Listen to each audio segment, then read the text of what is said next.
물어보면 대답을 해야 될 거 아닙니까? 나를 따라오겠느냐? Say yes, yes. 예. 오늘 우리 교회에 새로 나오신 여러분들 주님의 이름으로 환영하고 축복합니다. 우리 축복의 박수를 한번 하십시다. 감사합니다.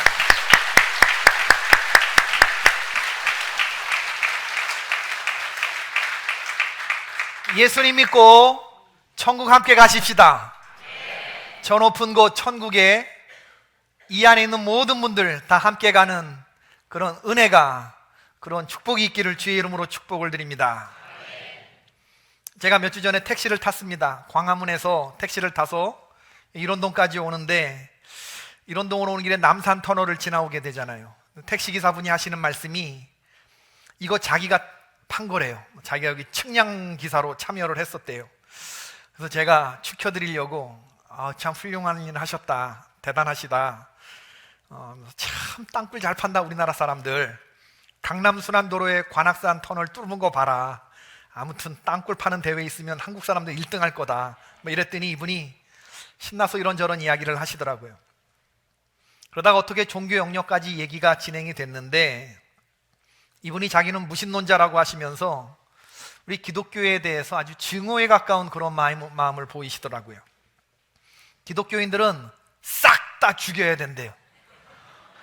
뒤에 제가 목사인데 기독교인들은 싹 다 죽여야 된대요. 그러면서 교회 안 다니시죠? 그러면서 네. 그랬더니 너무 확신을 가지고 얘기하시길래 기독교인들은 싹 죽여야 된대. 지금 종교 때문에 서로 나라와 나라가 싸우고 얼마나 많은 사람들이 죽느냐, 인류 역사에 종교 때문에 일어난 전쟁이 얼마나 많았느냐, 이러면서 이분이 확신을 가지고 하는 얘기가 밑도 끝도 없이 종교인들은 윈드와 다이에 대해서 이야기하면 안 된대요.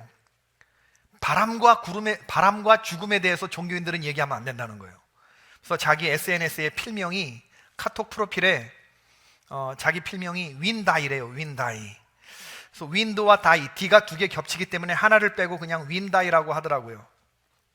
제가 들으면서 아니 바람과 죽음이라고 말씀하고 싶으셨다면 명사를 쓰셔야지, 윈드와 데스라고 해야지, 왜 하나는 명사로 쓰고 다른 하나는 동사를 쓰셨는지 이해가 안 돼요. 왜 윈드와 다이라고 했는지 제가 물었습니다.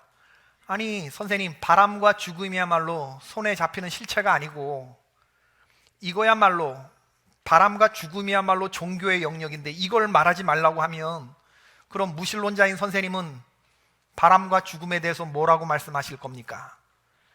근데 이분이 뭐라고 말씀을 하시는데 제가 듣기에 그렇게 썩 설득력 있게 다가오는 얘기가 아니었습니다. 만약에 좀 길이가 좀 길었고 또 우리가 좀 이분이 좀 더 마음을 열고 호의적으로 제 얘기를 들었다 그러면 제가 많은 말씀을 나눌 수도 있었겠는데, 바람과 죽음에 대해서 많은 얘기를 나누지 못하고 여기서 내리게 된 것이 참 아쉽더라고요. 저는 말을 조금밖에 안 했고 이분이 그냥 다 했습니다. 여러분 제가 바람과 죽음에 대해서 얼마나 전문가예요. 바람, 제가 한때 문학소년이었거든요. 제가 수학은 못했지만 이 문학에는 또 조예가 깊었기 때문에 하늘과 별과 바람과 꽃, 윤동주 같은 뭐 그런 문학 감수성이 뛰어났던 사람이잖아요. 그리고 제가 셸리 케이건 교수, 예일 대학교 교수님인데 죽음이란 무엇인가 라는 책을 쓰셨어요. 아주 유명한 책이죠. 제가 2번이나 이 책을 정독했고, 또 죽음에 대해서 영적으로 해석하는 우리 이 성경의 얘기에 대해서 얼마나 제가 전문가입니까? 이런 얘기들을 좀 나누고 싶었는데 그런 얘기를 못 나눴어요. 저는 오늘 여러분들에게 제가 택시기사에게 들려주고 싶었던 얘기를 해드리고 싶어요. 오늘 여러분 저한테 잘 걸리셨습니다. 택시기사처럼 종교에 대해서 반감을 가질 수 있습니다. 옛날부터 우리가 종교를 갖는다는 거, 신앙인이 되는 것을 두고서 이거 유아기의 무력감을 탈피하지 못한 일종의 정신질환이다, 종교를 갖는 사람들은 환자다, 이런 주장들이 있어 왔습니다. 니체라고 하는 철학자는 신앙은 뭐 정신질환은 아니더라도 노예 의지를 가진 사람들, 정신적으로 약한 사람들이 미성숙한 징후를 보이는 것이다, 신은 죽었다, 이렇게 말했습니다. 프로이드라고 하는 심리학자는 신앙이라고 하는 건 원망사고다, 원망이라는 건 누구를 원망한다 이런 게 아니고 wishful thinking을 말하는 겁니다. 뭔가를 이렇게 바라는 그런 마음. 지금 현실을 보면 너무나 암울하고 고독해. 너무 냉혹하고 고통스럽고 실패와 죽음 같은 게 너무 많이 있어서 이런 상황 속에서 자기 스스로를 가눌 수 없는 미숙한 의지 박약자들이 살아남기 위해서 궁여지책으로 무엇을 생각해냈느냐? 어린 시절의 보호자, 아버지를 모방하여 만들어낸 것이 종교다. 그런가 하면 칼 마르크스라고 하는 분은 신앙이라고 하는 건 병이 아니라 약이다. 그런데 잘못 처방된 약이다 라고 말했습니다. 일시적인 마취제, 종교의 위선이며 독소다. 이런 얘기를 여러분 우리들이 들으면 신이 없다고 말하는 사람들은 아주 세상을 똑똑하게 살아가는 것 같아요. 책임적으로 살아가는 것 같고 용감하게 살아가는 것처럼 그렇게 느껴지고, 신을 의지하는 우리들은 무식하고 게으르고 무책임하게 살아가는 사람처럼 그렇게 생각이 들어지는데 과연 그렇습니까? 여러분, 하나님을 믿는 우리들이 이 세상을 무책임하고 게으르고 나약하게 살고 있다고 얘기할 수 있어요? 누가 무책임하고 누가 게으르고 누가 나약하게 살아갑니까? 아멘. 그렇게 얘기하시면 제가 지금 설교를 끝내야 됩니다. 이미 결론이 나왔기 때문에. 지금 전 세계적으로 크리스찬 인구는 32.5%입니다. 23억 명의 사람이 예수님을 믿고 있죠. 우리 기독교는 세계 최대의 종교입니다. 다음은 이슬람입니다. 미국의 유명 여론조사 기관 가운데 퓨 리서치 센터라는 곳이 있는데, 이 기관에서 세계 종교 현황, The Global Religious Landscape라고 하는 것을 5년마다 발표를 하는데, 전 세계 6개 대륙 232개국을 조사한 결과를 발표하죠.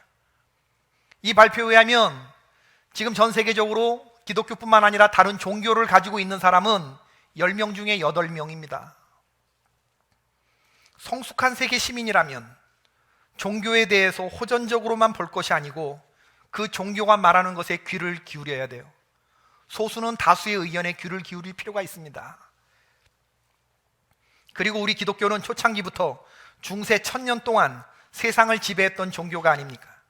오늘날까지도 정치, 경제, 사회, 문화, 역사 모든 다방면에서 막강한 영향력을 미치고 있는 그런 종교이죠. 우리 기독교의 경전인 성경은 해마다 베스트셀러 자리를 차지하고 있으며 구텐베르크의 활자 발명 이후에 47억 부가 인쇄된 책입니다. 그렇다면 무작정 반대하기보다는 상식의 함양을 위해서라도 한 번쯤은 읽어볼 필요가 있는, 그럴 가치가 있는 책이라고 말씀드리고 싶어요. 제가 택시기사한테 당신은 성경을 한 번 신구약을 읽어본 적이 있느냐고 물어보고 싶었어요. 전 세계 넘버원의 베스트셀러인데 상식의 함양을 위해서 이 성경을 한 번이나 읽어보고 기독교에 대해서 비판적으로 말씀하시는 거냐 묻고 싶었습니다. 강원도 깊은 산골의 어떤 초등학교에서 반 아이들이 다 바다 구경을 하지 못했어요. 어느 날 바닷가에서 살다 온 아이가 전학을 왔습니다. 그 아이로 주변에 많은 친구들이 몰려들었죠. 야, 너 바닷가에서 왔다며. 바다 봤어? 바다 얼마나 크니? 됐다 커. 굉장히 얼마나? 글쎄 어떻게 설명할 수 없을 정도로 커. 그러자 친구들이 도저히 이해할 수 없다는 듯이 피식 웃으면서 돌아섰습니다. 치! 그까짓 게 커봐야 우리 집 뒷산에 있는 산밥보다 크랴? 여러분, 무식하면 용감해집니다. 무식하고 용감한 사람하고는 대화가 안 돼요. 여러분, 우리는 우리가 경험하지 못한 세계에 대해서, 내가 알지 못하는 것에 대해서 부정할 것이 아니라 겸손해질 필요가 있습니다. 내가 부정한다고 실제하는 것이 없어지는 것은 아니기 때문에 그래요. 사람들이 하는 말들 중에 인생의 전환점이라고 말하는 그 전환점의 경험이 있어요. 그것을 다른 말로 뿌리 경험이라고 하기도 합니다. 아주 짧은 순간에 이루어진 경험이긴 하지만 이 파급 효과가 엄청나게 크고 또 계속 지속적이어서 우리 삶의 구석구석에 영향을 미치는 이 경험을 뿌리 경험이라고 하는데, 우리 기독교인들이 이 경험을 한 사람들입니다. 그렇게 생각하시면 아멘 하십시다. 이 뿌리 경험이 너무나 크고 너무나 지속적이니 강렬한 경험 때문에 이게 비포와 애프터를 나눠요. 우리 인생에 예수 그리스도를 인격적으로 만난 이 경험, 바로 이것이 저의 비포와 애프터를 가르는 기준점이 되었어요. 전 그렇게 말씀드릴 수가 있어요. 여러분, 이런 생각을 한번 해봅시다. 우물 안에 개구리들이 있어요.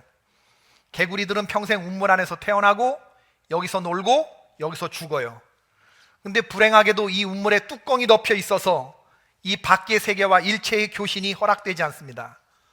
만약에 이런 상황을 가정한다 그러면 이 우물 안에 있는 어떤 개구리 중에 하나가 답답해, 난 좀 넓은 이 우물 말고 더 넓은 세계로 가고 싶어, 이렇게 질문할 수 있을까요? 스스로?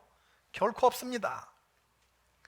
우물 안에 갇힌 개구리처럼 완전하게 폐쇄된 생활을 하는 사람은 스스로 자기의 세계를 탈출하고 싶은 충동을 느끼지 못한다. 어떤 계기가 필요한데, 그래서 시카고 대학의 랜던 길키라고 하는 교수는 말하기를, 인간이 신앙을 갖게 되는 것은 외부로부터 어떤 적극적인 자극의 감격을 받고 그것에 대해 이끌리는 응답의 행위다라고 말했습니다. 다시, 인간이 신앙을 갖게 되는 것은 외부로부터 오는 어떤 자극에 적극적인 감격을 받고 그것에 대해 이끌리는 인간의 책임적인 응답이다, 응답의 행위다라고 했습니다. 무슨 말이냐면, 우물 안에 있던 개구리가 고개를 들어 위를 쳐다봤는데 그 뚜껑 사이로 아주 가느다랗게 비쳐 내려오는 아주 선명한 어떤 빛을 보았어요. 아니면 뚜껑 너머에서 쿵 하는 소리를 들었죠. 지금 이 우물 안에서는 없는 어떤 광경과 어떤 소리를 들은 거예요. 그럼 그 개구리는 그걸 생각하게 됩니다. 분명히 나는 뭘 봤는데, 분명히 들었는데, 이걸 부정할 수는 없는데 저 뚜껑 밖에 뭐가 있을까? 이 생각을 하게 돼요. 이게 며칠 동안 이 개구리의 전 존재를 흔듭니다. 내가 본 경험과 내가 들은 것들이. 어느 날 다가온 예기치 않은 사건 때문에 이 개구리는 모험을 감행하기로 결심하죠. 그리고 우물벽을 기어오르기 시작합니다. 그리고는 그 뚜껑 틈을 타고서 우물 밖으로 나가보죠. 그리고 광활한 우물 밖의 세상을 경험해요. 엄청난 세상을 보면서 흥분하고, 지금까지 자기가 알고 있던 그런 세상과 전혀 다른 세상과 클릭되고 난 다음에 흥분한 개구리가 그 세상을 보고 다시 우물 안으로 돌아오죠. 그리고 친구들에게 자기가 본 우물 밖의 이야기를, 그 세상에 대해서 얘기를 합니다. 그러면 친구들이 그 얘기를 듣고 뭐라고 말하느냐? 네가 맛이 갔구나, 이렇게 얘기해요. 네가 미쳤구나, 이럽니다. 또 어떤 개구리는 네 말이 맞을지도 몰라, 그렇지만 여기가 어때서? 여기의 삶도 나쁘지 않아. 우리의 인생이 길지 않으니 그저 힘든 모험할 거 뭐 있냐, 그냥 여기 만족하며 살자. 여러분, 그럭저럭 우물 안에서 만족하며 살아가는 개구리들한테는 저 밖의 세상에 대해서 굳이 알 필요가 없기 때문에 친구의 말이 유혹이 되지 못해요. 우리가 전도를 할 때, 오늘 제가 여러분들에게 저 높은 곳에 함께 가자고, 천국에 가자고, 천국 함께 가고 싶은 사람 데리고 오라고 그렇게 눈물로 호소를 했는데 사람들이 잘 들어요? 잘 안 듣습니다. 여기 생활이 만족이 되거든요. 천국이 아무리 좋아도 우리 가정만 할까? 난 남편이 너무 나이스하고 우리 자녀들이 너무 속 안 썩이고 지금 난 이게 너무 행복해, 이렇게 말하는 분들한테 천국이 먹혀요, 안 먹혀요? 잘 안 먹혀. 그렇지만 어떤 개구리들은 다르게 반응합니다. 너가 뭘 봤어? 그래? 난 널 믿어. 나도 한번 해볼 거야. 그리고 친구 개구리가 갔던 길을 가보기로 결심하죠. 친구가 전해주는 이야기에 감동을 받게 된 것입니다. 그리고 그 세계에 동참하려고 하는 친구가 생겨나요. 여러분, 종교는 바로 이 지점에서 탄생합니다. 외부 세계로부터 어떤 자극이 오고, 그 자극에 긍정적인 반응이 있고, 그 만남의 사건이 있고, 이 경험의 이야기가 전달이 되고, 그 이야기를 듣고 감동해서 같은 경험 세계에 동참하는 그런 사람들이 이어지고, 그 후에도 반복되는 처음 경험되는 이야기가 다른 사람들에게 넓게 퍼져질 때, 처음 경험한 사람과 나중에 경험한 사람들이 반복성과 전형성을 가지고 그 세계를 본 사람들은 한결같은 반응을 똑같이 벽돌 찍어내듯이 그런 경험을 하게 될 때, 성경에 나오는 경험과 지금 2000년 지난 오늘 우리들이 하는 경험이 똑같다고 하는 것이 우리의 입으로 고백이 되고 우리의 삶에서 드러나게 될 때, 이 종교는 생명의 종교가 되는 것입니다. 우리 기독교가 바로 그런 종교이죠. 우리 기독교가 말하는 것 중에 저는 굉장히 중요한 지점을 여러분들과 나누고 싶은데, 우리 모두는 3라운드의 인생을 산다는 겁니다. 오늘 우리가 읽은 성경에서 바울이라고 하는 사도는 인간이라는 존재를 설명하면서 그 출발점을 인간으로 삼지 않아요. 하나님으로부터 시작합니다. 세상의 학문은 인간이 굉장히 대단한 존재라고 말합니다. 인간은 만물의 영장이고 만물의 척도다. 인간은 만물의 척도다. 이렇게 시작해요. 그러나 기독교는 그렇게 말하지 않습니다. 태초에 하나님이 천지를 창조하셨다. 그 천지에 창조된 피조물 가운데 우리들도 들어가 있어요, 없어요? 우리들도 들어가 있다. 창세기 1장 1절이에요. 그런데 오늘 본문은 아주 다른 이야기를 하는데, 하나님이 창세 전에 우리를 택했다.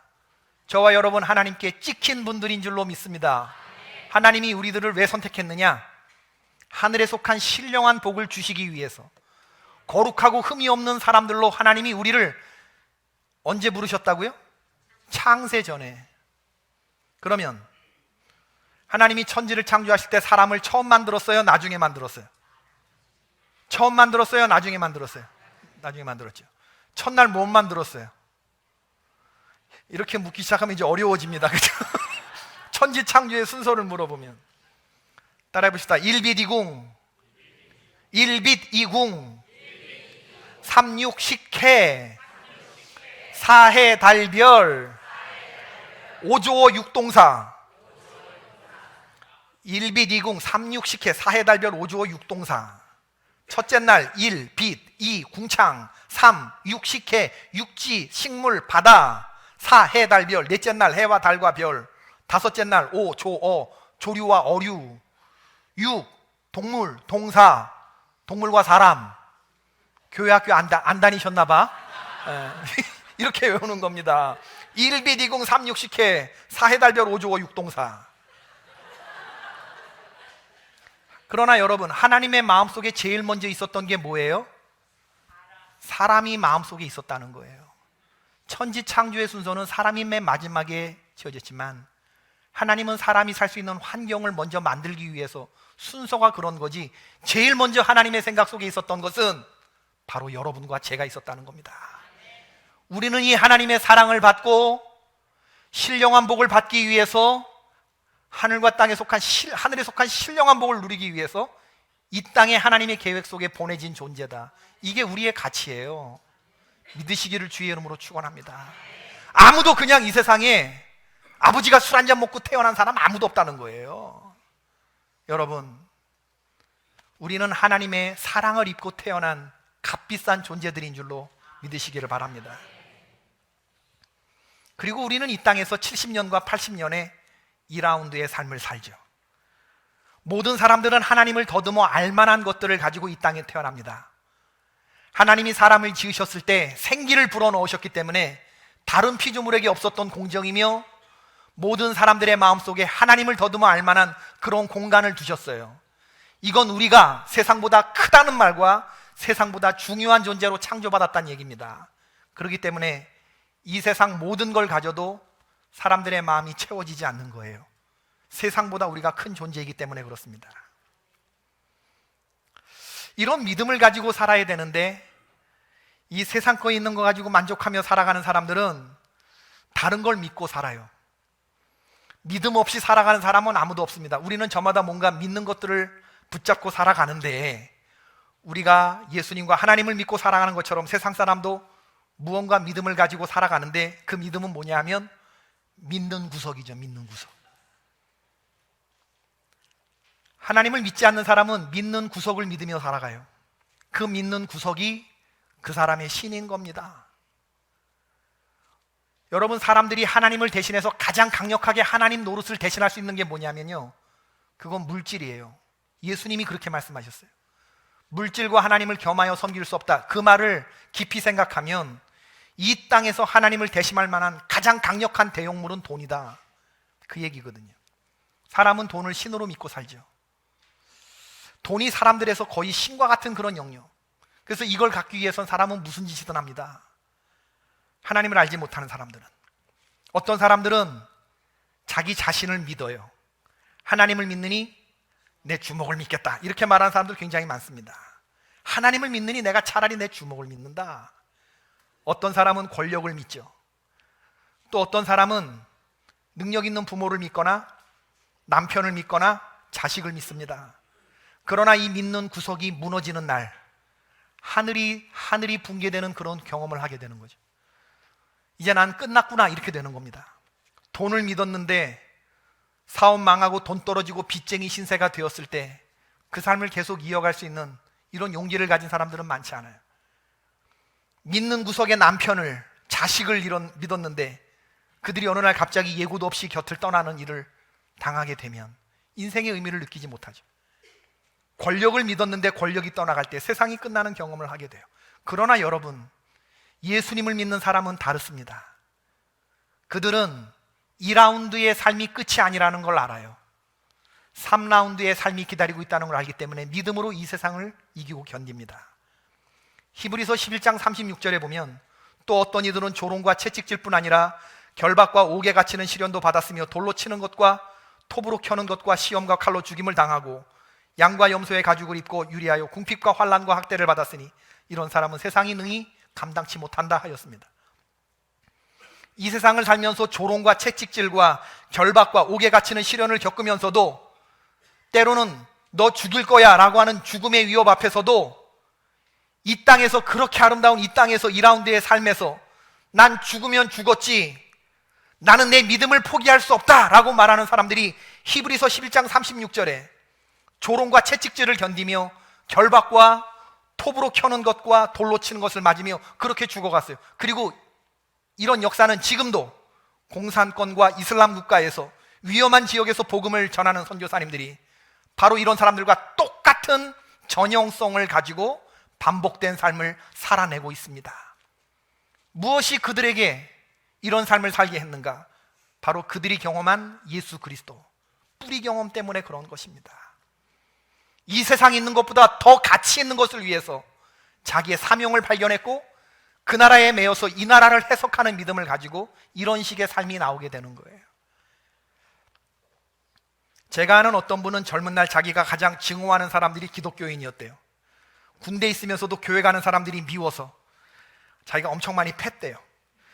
그러다가 어떻게 하다가 교회 다니는 마누라를 만나서 마누라 등살에 교회 몇 번 나왔어요. 오늘 그런 분들 여기 혹시 1년에 몇 차례 나오시는 분들이 내가 있는 걸 압니다. 1년에 몇 번 보는 분들이 있어요. 마누라 등살 때문에. 그러면 어떻게 하다가 그렇게 나갔는데 예수님이 당신의 죄를 위해서 십자가에서 피 흘려 죽으셨습니다, 이런 얘기를 들으면 아니 그 양반은 왜 그랬대? 자기가 이러면서 들으면 아니 그 양반 쓸데없는 짓 했네. 목사님 얘기 들으면 자기 이렇게 반응했대요. 예수님의 피를 흘려진 그 피 흘리신 공로로 당신은 죄값을 지고 지옥에 가야 되는데 예수님의 그 피의 공로를 믿으면 그 피의 공로에 힘입어서 값없이 천국에 가게 된다. 값없이 천국에 가게 된다. 그러면 뭐 구원받는데 그렇게 생색을 내나? 100원도 아니고 9원인데 우리는 이런 동에서 구원을 선포하는 저는 10원짜리 목사잖아. 그런 생각. 그런데 이분이 뿌리 경험을 했어요. 예수님을 인격적으로 만났습니다. 만나고 나니까 성경에 있는 예수님을 만나고 성령 충만한 사람들에게서 나타나는 증상이 나타나기 시작한 거예요. 이분의 삶에서. 이건 아무리 생각해도 내 안에 있는 능력이 아니고 저 외부 세계에서 어떤 분이 내 안에 들어오셔서 나의 인생을 완전히 바꿔놓았다밖에 그렇게 고백할 수밖에 없는 이 경험을 하시는 거예요. 지금까지 자기는 돈이면 무슨 짓이든 다 했는데 이젠 옛날에 했던 짓이 안 되는 거예요. 하나님이 기뻐하지 않는 걸 아니까. 내 안에 계신 주인이 양심에 자꾸 가책을 주셔요. 그거 하면 안 된다, 너 그러면 죽는다, 더 나가면 죽는다. 이분이 자기가 그렇게 소주를 좋아했는데 냉장고에 술병이 가득 차 있었는데 하나님을 만나고 영혼이 클릭된 순간 그 술병이 쳐다보고 싶지도 않고 먹고 싶지도 않더래요. 그렇게 술병이 3개월간 방치되다가 화장실 고치러 오신 분에게 그거 다 드렸대요. 그 이후부터 한 방울도 입에 대지 않는. 어떻게 이런 일들이 일어나죠, 여러분? 목회를 하면서 이 땅에서 믿음을 가지고 훌륭하게 2라운드를 살아가는 사람들을 많이 봅니다. 요한 3서 2절의 말씀에 사랑하는 자여 내 영혼이 잘된 같이 범사에 잘되고 강건하기를 내가 간구한다. 세 가지가 나와요. 신앙생활 잘하고 예수님 잘 믿는 영혼이 잘 되는 거, 범사, 사업이 잘 되는 거, 그 다음에 강건, 건강한 거. 여러분이 셋 중에 하나 고르라면 제일 중요한 거 고르실래요? 이렇게 물으면 셋 다요 뭐 이러는 사람이 있지만, 하나만 고르라 그러면 사업 잘 되고 건강한 거. 사람들은 그걸 얘기해요. 사업 잘 되고 건강, 돈 잘 벌리고 건강하면 저절로 하나님 잘 믿게 되는 겁니다 라고 생각하지만 천만의 말씀 만만의 콩떡. 그렇게 되든가요? 여러분, 남자들이 돈 많고 건강하면 교회 열심히 나와요? 그렇지 않습니다. 저는 눈물 졸졸 흘리는 그분의 부인을 너무나 많이 봐요. 사람이 그렇게 되지 않아요. 사탄 마귀가 우리의 천국길을 얼마나 많이 가리고 그런 삶을 얼마나 많이 회방놓는지 모릅니다. 그런데 그 반대의 경우가 있어요. 사업이 안 풀리고 그 사람의 몸이 불건강하고 그를 둘러싼 환경은 정말 죽어라 죽어라 하는데, 영원히 하나님과 바른 관계가 서 있어서 신앙생활 잘하면서 저희가 어떻게 저렇게 버티지? 걱정이 되지만 그 삶을 버티면서 12개도 더 되는 십자가를 지고 비틀비틀거리지만 넘어지지 않고 가는 사람들이 있어요. 그런 사람들을 보면 매일 새벽전에 나와서 눈물로 하나님께 기도하고, 주여 내 사정 아시지요? 주님의 능력 없으면 난 단 한순간도 살 수 없습니다. 오늘도 주님이 나를 붙잡아 주셔야만 삽니다. 주여 내게 힘을 더하여 주옵소서 기도하고 일용할 능력을 공급받아서 용감하게 세상에 맞서는 사람들을 저는 또한 많이 봐요. 누가 이런 사람을 무책임하고 게으르고 나약하고 게으른 사람이라고 말할 수 있어요? 여러분, 우리 앞에 저 높은 곳, 우리들이 가야 할 3라운드의 천국이 있습니다. 우린 그것을 봐야 돼요. 인생은 죽으면 그만이 아닙니다. 70년 살고 80년 살다 말 인생 같으면 오늘 제가 여러분들에게 이렇게 불편한 공간에 여러분 오라고 초청하지 않아요. 이게 뭐 하는 거예요 지금 주일날 이 11시 이 금쪽 같은 시간에 왜 여러분들 쉬어야 되는데 나오라고 그러고 하나님의 말씀을 듣자고 하느냐. 이게 너무나 중요한 일이기 때문에 그렇고, 천국은 가도 좋고 안 가도 좋은 곳이 아니고 반드시 가야 할 곳이라는 것을 여러분 인생에 한 번쯤은 들려주게 하시려고 하나님이 지금 외부 자극으로 저를 통해서 여러분에게 말씀하시는 줄로 믿습니다. 천국과 지옥은요 내가 선택하는 거예요. 몰라서 못 가는 거 아닙니다. 알지만 안 가는 겁니다. 그건 내 결단이에요. 하나님께서 여러분들에게 천국과 지옥에 대한 성경의 말씀을 주실 때 마음에 깊이 반응하시는 여러분 되기를 바랍니다. 그리고 예수 그리스도를 중심으로 영혼이 클릭되는 이런 뿌리 경험이 있게 되기를 바라요. 최근에 개봉된 영화 신과 함께라는 걸 봤는데, 영화가 보여주는 세상, 그건 지옥과 세상이더라고요. 지옥을 가든지 아니면 이 세상으로 환생하든지. 영화가 말하지 않은 게 있는데 그건 천국이에요.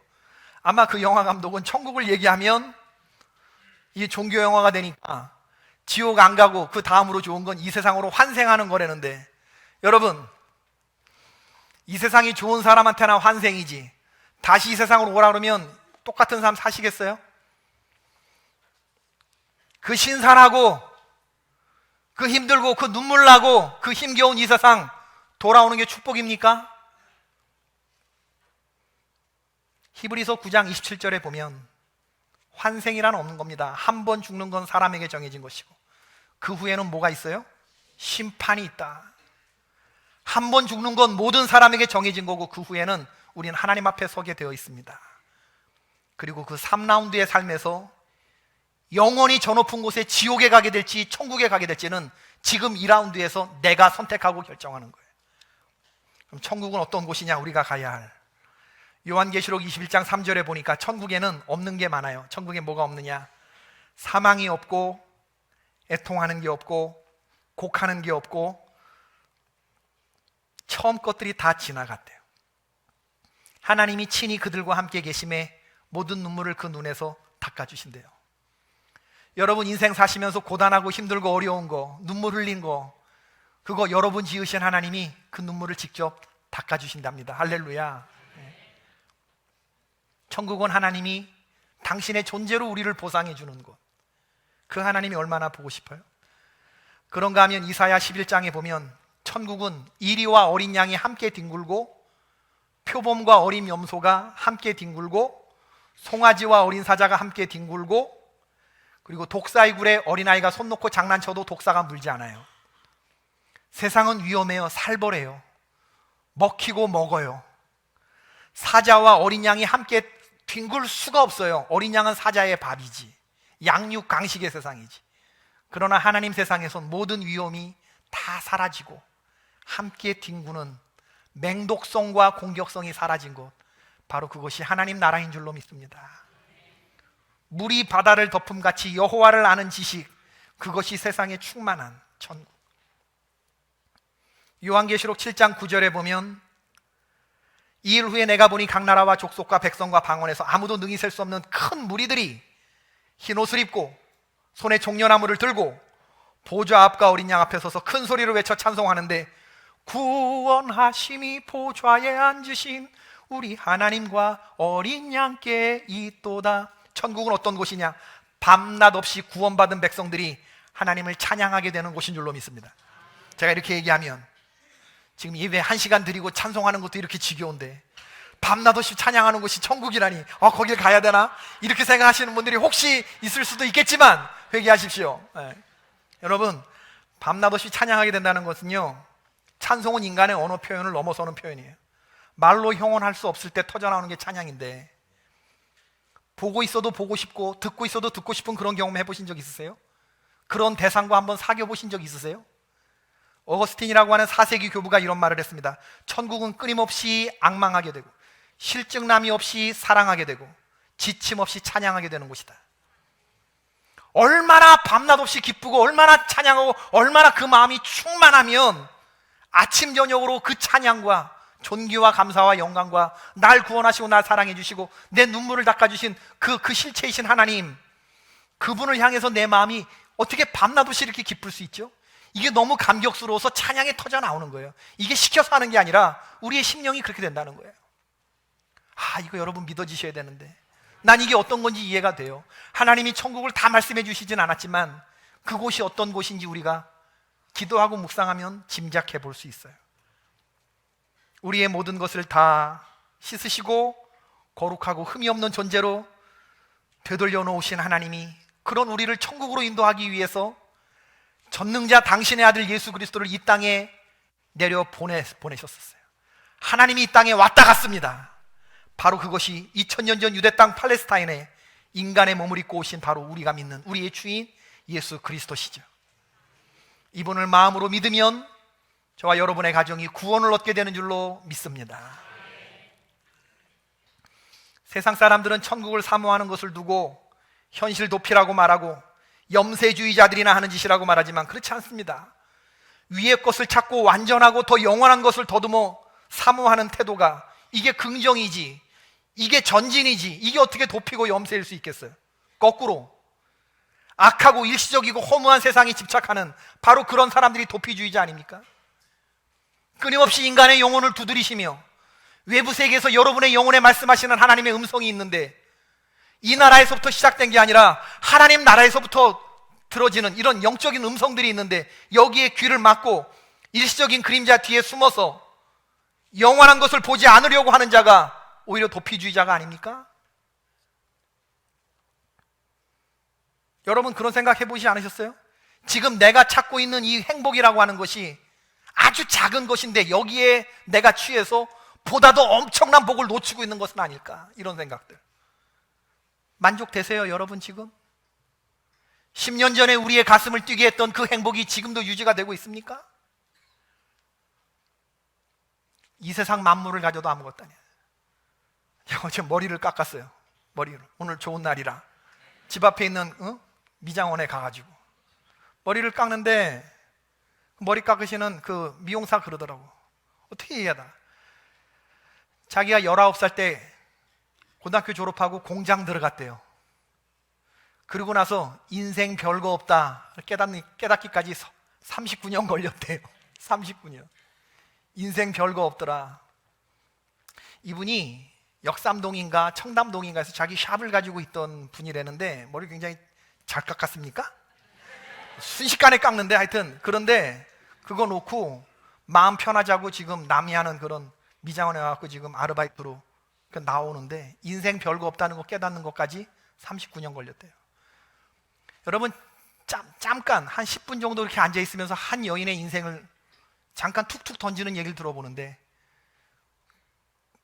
그녀가 살아왔을 인생의 그 신선함, 가난, 부모는 어떤 분이었을까? 어떤 인생의 무게를 지고 왔을까? 역삼동 논현동에서 얼마나 화려한 삶을 가졌을까? 그리고 인생이 별거 없다는 걸 깨닫는데 39년 걸렸다. 별 생각이 다 들면서 여러분 우리 인생이 그런 거라고요. 고작해야 70년 80년 수고와 슬픔뿐이고 그 인생이 날아가니 신속히 날아간다. 제가 미국에서 16년을 살다가 작년에 한국에 들어왔는데 들어오고 나서 들었던 노래가 노사연님의 바램이라는 노래를 들었어요. 가수도 국민 가수고 노래도 좋고 가사가 좋더라고요. 여러분 다 아시라고 생각이 돼요. 내 손에 잡은 것이 많아서 손이 아픕니다. 이렇게 불러요. 죄송해요. 노래를 잘못해서. 등에 짊어진 삶의 무게가 온몸을 아프게 하고 매일 해결해야 할 일 때문에 내 시간도 없이 살다가 나 손발 다 아프고 평생 바쁘게 살아왔으니 다리도 아프고 인생이 힘들고 외롭고 지친다. 어느 날 갑자기 세월의 한복판에 덩그러니 던져진 나 혼자를 발견하는 거예요. 우리 얼마든지 공감할 수 있어요. 그럴 때 큰 것도 아니고 아주 작은 한마디 지친 나를 안아주면서 누군가가 나에게 사랑한다, 정말 사랑한다라고 그냥 말 한마디만 해주면 나는 사막을 걷는다 해도 꽃길이라 생각할 겁니다. 우린 늙어가는 것이 아니고 조금씩 익어가고 조금씩 그 나라에 가까워져 가고 있고 마지막에 저 높은 곳에 함께 가야 할 사람 바로 그대뿐입니다. 제가 이 가사를 딱 듣는 순간에 올해 우리 교회에 좀 이런 일을 했으면 좋겠다. 정말 이 세상 2라운드가 끝이라고 믿는 사람에게 3라운드가 있다고 하는 것을 좀 알려줬으면 좋겠다. 그 나라는 예수 그리스도의 이름을 믿는 자들이 가는 나라라는 걸 좀 알려주고 그 나라에 좀 반응하는 사람들이 있었으면 좋겠다. 그래서 사랑하는 분을 교회로 모시고 오라고 했습니다. 모시고 올 수 없는 사람들은 세상살이 그렇게 살지 말라고 그랬어요. 인간관계 그렇게 하는 거 아니라고 그랬습니다. 오늘 오셔서 내가 밥도 사주고 내가 당신한테 잘할게 별소리 다 하라고 그랬어요. 초콜릿도 나눠주면서 이분 그분한테 갖다 주고 먹은 게 있고 먹인 게 있으면 올까 싶어서 막 몇 번씩 성도님들한테 그렇게 한 결과 지금 오늘 여러분들이 여기 나와 앉아 있는 거라고요. 할렐루야. 이제 예수님을 나의 주인으로 모셔드리는 의지적 결단이 있기를 바라요. 펌프에 물이 줄줄 나오려면 바가지에 물이 있듯이 마중물이 필요하듯이 나의 의지가 필요하거든요. 제 바람은 여러분들을 조금 더 자주 뵙는 것입니다. 오늘 우리 교회 처음 나오신 분이 있거나 혹은 1년에 몇 번만 저를 보시는 분이 있거나 4월에 보시고 오늘 두 번째 보신 분이 있거나 이런 분들 앞으로 목사님 자주 뵙겠습니다 하시는 분들 손 한번 들어보실래요? 내리세요. 네. 딱 보니까 지금 한 4명 손 들었는데 그러면 됐어요. 얼마나 여러분들이 귀한 분인지 모릅니다. 천하보다 귀한 영혼입니다. 한 사람이라도 나 목사님 이제 1년에 2번이 아니고 우리 4월달에 이런 거 한 번 했거든요. 그리고 또 이제 11월달에 했는데 목사님 나 이제 앞으로 한 4번? 1년에 한 5번? 좀 자주 뵙겠습니다. 계절별로 좀 뵙겠습니다. 이런 분만 있어도 전 너무 행복해요. 우리 그거 하려고 지금 오는 거예요.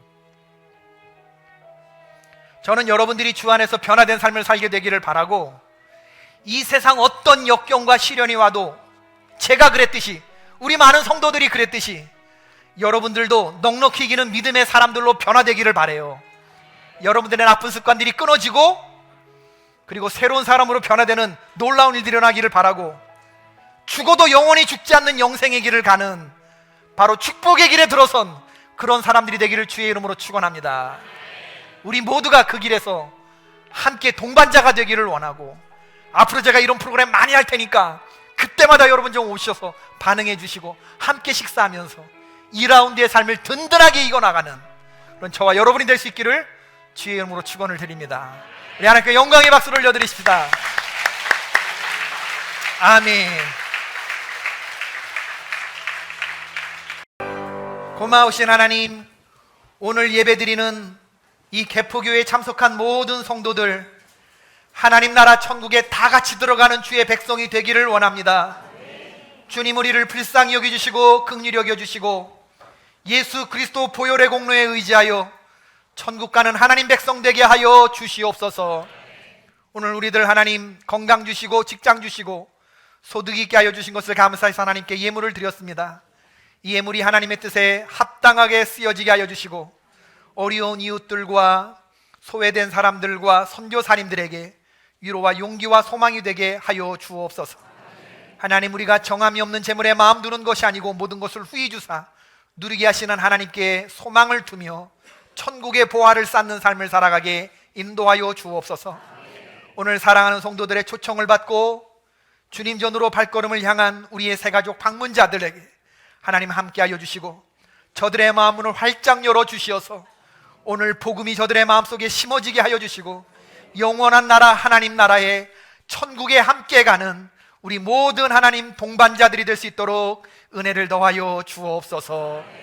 지금은 우리 주 예수 그리스도의 은혜와 하나님 아버지의 지극하신 사랑과 성령님의 감화하시고 감동하심이 예수 믿고 천국 가기를 결단하며 이전을 나가는 모든 사랑하는 성도들에게 이제부터 영원까지 함께 하시기를 간절히 축원하옵나이다. 아멘.